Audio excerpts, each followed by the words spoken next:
Hello friends, welcome to Rathi's kitchen. நான் உங்கள் ஏமா பேசுகிறேன். இன்னைக்கு நம்ம சேனலில் ஒரு ஹெல்த்தியான ஈவினிங் ஸ்நாக்ஸ் ரெசிபி தான் பார்க்க போகிறோம். வெஜ் பேக்கெட் ரோல் எப்படி செய்யலான்னு பார்க்கலாம்.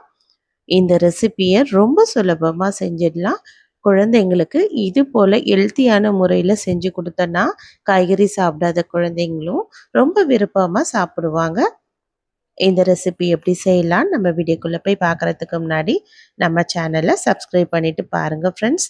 இப்போ வாங்க வீடியோக்குள்ளே போகலாம்.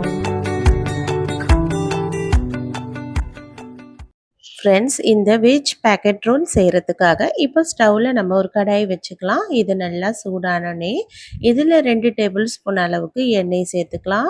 எண்ணெய் நல்லா சூடாகி வரட்டும். இதில் 1/2 ஸ்பூன் அளவுக்கு இஞ்சி பூண்டு பேஸ்ட்டு சேர்த்துட்டு இது போல் நல்லா வதக்கி விட்டுடலாம். இதோட பச்சை வாசனைலாம் கொஞ்சம் போனதுக்கப்புறமா இது கூடவே மீடியம் சைஸ் வெங்காயம் இது போல் மெலிசாக ஸ்லைஸ் பண்ணி சேர்த்துக்கலாம். சேர்த்துட்டு இது கொஞ்சம் கலர் மாதிரி வர அளவுக்கு நல்லா வதக்கி விட்டுடலாம். இப்போ நல்லா வெங்காயம் செவந்து வந்திருக்கு. இப்போ மீடியம் சைஸ் தக்காளி இது போல் மிக்ஸி ஜாரில் கொஞ்சமாக தண்ணி சேர்த்துட்டு நல்லா க்ரீமியாக அரைச்சி நல்லா சாஸ் பதத்துக்கு சேர்த்துக்கலாம். சேர்த்துட்டு இப்போ இதை நல்லா கலந்து விட்டுட்டு இதுக்கு தேவையான அளவுக்கு உப்பு சேர்த்துப்போம்.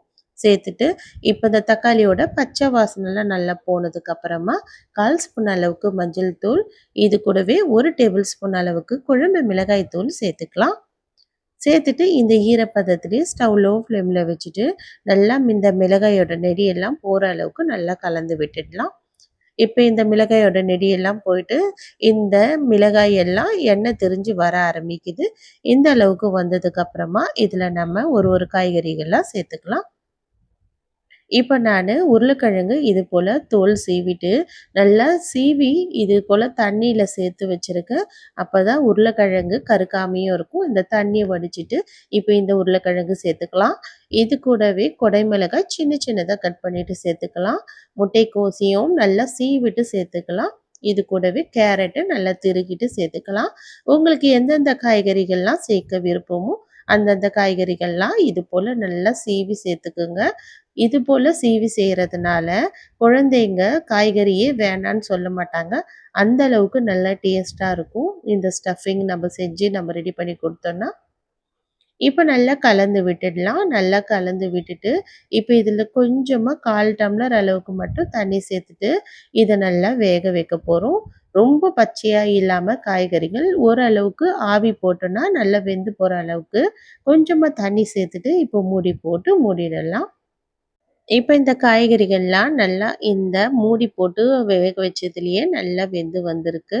ஓரளவுக்கு நல்லா தண்ணி எல்லாம் நல்லா வடிஞ்சு இது நல்லா ட்ரை ஆகி வந்துடுச்சுல்ல. இந்த அளவுக்கு வந்ததுக்கப்புறம் இது போல் நல்லா கலரி விட்டுட்டு நம்ம ஸ்டவ் ஆஃப் பண்ணி விட்டுடலாம். 5 நிமிஷம் மூடி போட்டு வேக வச்சா போதும். இப்போ இது போல் சப்பாத்தி மாவு நான் திரட்டி வச்சுருக்கேன். இந்த திரட்டி வச்ச சப்பாத்தி மாவில் இது போல் ஸ்டஃபிங் நமக்கு எந்த அளவுக்கு தேவையோ அந்த அளவுக்கு இது போல் உள்ளே எடுத்து நம்ம வச்சிடலாம். வச்சுட்டு இப்போ அப்படியே நம்ம இதை பேக் பண்ண போகிறோம். இப்போ ஓரங்களில் இது போல் ஒரு கத்தி வச்சுட்டு நம்ம கட் பண்ணி விட்டுக்கலாம். இதை சின்னதாக அழகாக கட் பண்ணி விட்டுட்டு நல்லா எண்ணெயில் சேர்த்து பொரிக்கிற அளவுக்கு சைஸில் இந்த ஓரங்கள் எல்லாம் கட் பண்ணிவிட்டு இது போல் அந்த ஈரப்பதத்துலேயே அப்படியே அமுக்கி விட்டோம்னா நல்லா க்ளோஸ் ஆகிடும். இது மாவுன்றதுனால ஈஸியாக அப்படியே ஒட்டிக்கும் நமக்கு, அது ஓப்பன் ஆகாமல். இந்த பேக் பண்ண இந்த வெஜிடேபிள் எடுத்து அப்படியே நம்ம எண்ணெயில் சேர்த்துக்கலாம். எண்ணெய் சூடானதுக்கப்புறம் ஸ்டவ் லோ ஃப்ளேமில் வச்சுட்டு இது போல் நம்ம எந்த அளவுக்கு நம்ம சேர்த்து பொரிக்க போகிறோமோ அதெல்லாம் எண்ணெயில் சேர்த்ததுக்கு அப்புறமா ஸ்டவ் மீடியம் ஃப்ளேமில் வச்சுக்கலாம். இந்த மேலே சேர்த்துருக்க இந்த சப்பாத்தி மாவு இருக்குல்ல, அதை நல்லா கலர் செவந்து வரணும். அந்த அளவுக்கு நல்லா செவக்க விட்டு நம்ம எண்ணெயை வடிச்சிட்டு எடுத்தோம்னா சூப்பரான வெஜ் பேக்கெட் ரோல் நமக்கு ரெடி. எவ்வளோ சுலபமாக இந்த ஈவினிங் ஸ்நாக்ஸ் நம்ம ரெடி பண்ணிட்டோம்ல ஃப்ரெண்ட்ஸ். கண்டிப்பாக நீங்களும் ட்ரை பண்ணி பாருங்கள். ட்ரை பண்ணிவிட்டு எப்படி இருக்குன்னு கமெண்ட் பண்ணுங்கள். தேங்க்யூ.